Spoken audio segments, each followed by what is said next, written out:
All right, so last night we got into healthcare. You knew that was coming, the medical part of it all.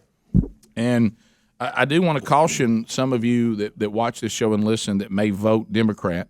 I do want to, especially if universal health care or health care for everybody is something that is at the forefront, and we certainly want people to have access to health care, but we also have to do it in a way that will actually work.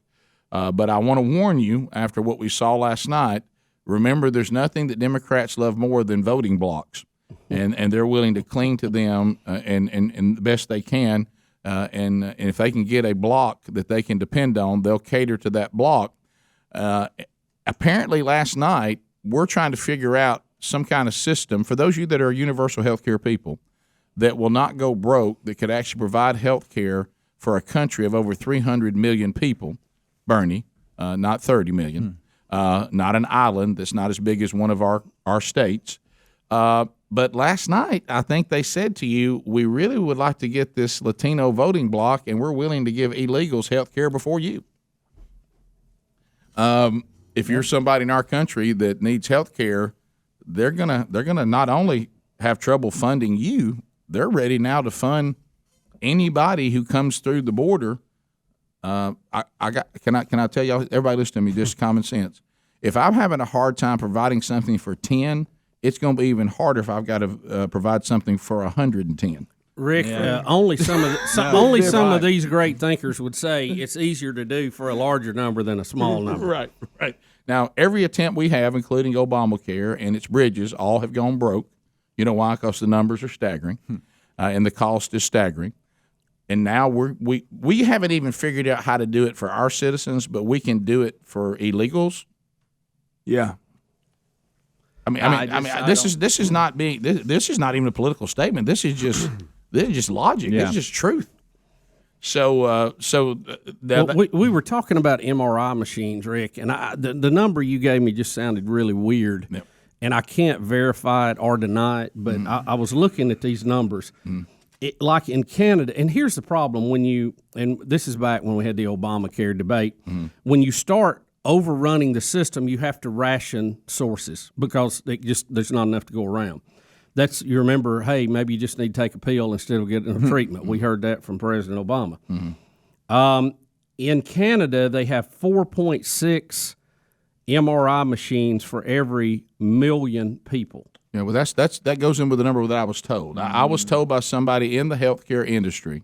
No, but let me say, compared to the U.S. that has 19.5, so we have basically 5 times as many machines per million of people. Now that takes away the difference in disparity in size, but we, under our evil private healthcare system, we have 5 times as much equipment to do this very basic, but yet very commonly used means of finding out what's wrong with you. Well, and see, if you look at that, though, you look at the numbers, see, we have 300 plus million people. So now take that 19, and you go, and so with them, they have 30.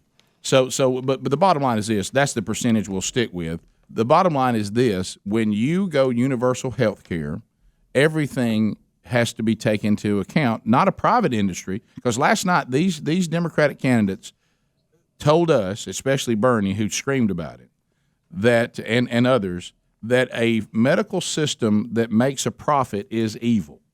That was said loud and clear last night. Okay? Now here's the problem with that thinking, and Bubba just presented it. If there are no entrepreneurial spirits that say the medical field, I will provide technology, I will provide research and development of drugs that will help people and will save lives, but I'm also knowing that my efforts and my investments, I will get back, and I may even get a good profit back, and that motivates me to give the best of the best, right? Because if I come up today, if I sit down today, and I've been out researching and developing, and I've been investing millions and millions, and because it's not free. No. And then millions of dollars, and I come back today and I say, we got it. We got Parkinson's. Okay, we've got, and there have been great. There's been some movement there. How about this? I've got Alzheimer's. I got it. I've got the problem. And if you'll start somebody on look at what we did with something rightfully so that is dear to the left.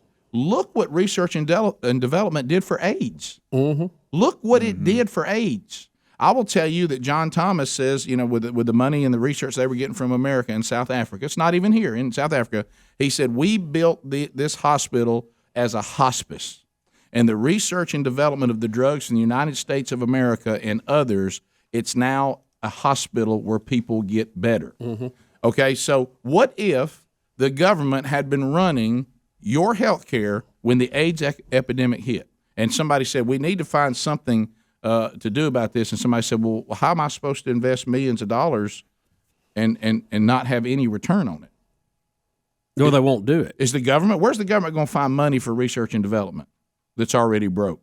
Somebody explain that to me. You don't, and then you hung up in all the bureaucracy and all that goes along with it too. And that's just like when we hear about these great social health care plans or places like Cuba. We've heard about Cuba.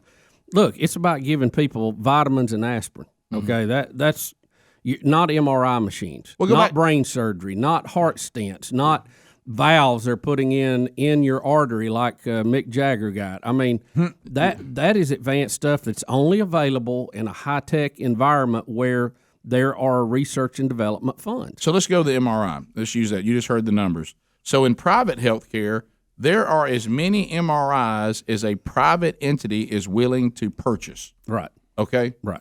In our city, if you need an MRI, you can get one this afternoon in Birmingham. Rick, I'm looking at the map of MRIs available in our city. I have 3 that I pass on the way home. Okay. Between Canada, here and the house, guys, there are 3 between here and where we order breakfast. Right. But see, serious business. But now the government has got to sit. Let's get apples and apples, Bern, not apples and oranges, not an island, not a large body of land that only has 30 million people. Norway. Yeah. Let's go to Norway. Our states are bigger than Norway. Okay, our states are bigger than England. Our states are bigger than Ireland. Let's just Canada's big. I mean, California's big as Canada. Right. So let's talk about this for a minute. Now the government that is broke. Mm-hmm. Please don't miss that, because you're wanting to add health care $20 trillion in debt to all the programs you already have. You can't pay for. Now they got to sit down and somebody says, how much is an MRI? And somebody walks in and says, well, this is the cost of it. Ooh, for 300-something million people. Well, we certainly can't have 3 on the way home in Birmingham. That's a lot of MRIs in one little place. We got to take these things and spread them out from California over to the East Coast. Okay, and then we got to take them all the way up to the top of the United States, all the way down to the bottom for over 300 and something million people. Do you believe the government can afford to have 3 MRIs on your way home? No. Hey, man, I got to get an MRI. Where are you going, man? I got to drive to Atlanta. When do you get to go? 8 months from now?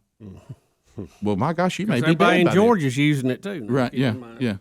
Where's your nearest MRI? Well, there's one. I got one in my city. When can you get to use it? 8, 9 months. This is the stuff that really goes on. The things that Americans take for granted will become unattainable. Well, we'll move back to health care in about 1920. Right, yeah. Again, we got penicillin shots, we got aspirin. That's about all we can do for them. And the Democrats not only want you to provide health care for every single citizen of the over 300 million we have, they also want you to provide health care for an unlimited number that we don't even know the number of illegals if they get in. And that's a childlike view of a very important issue. Rick and Bubba, Rick and Bubba.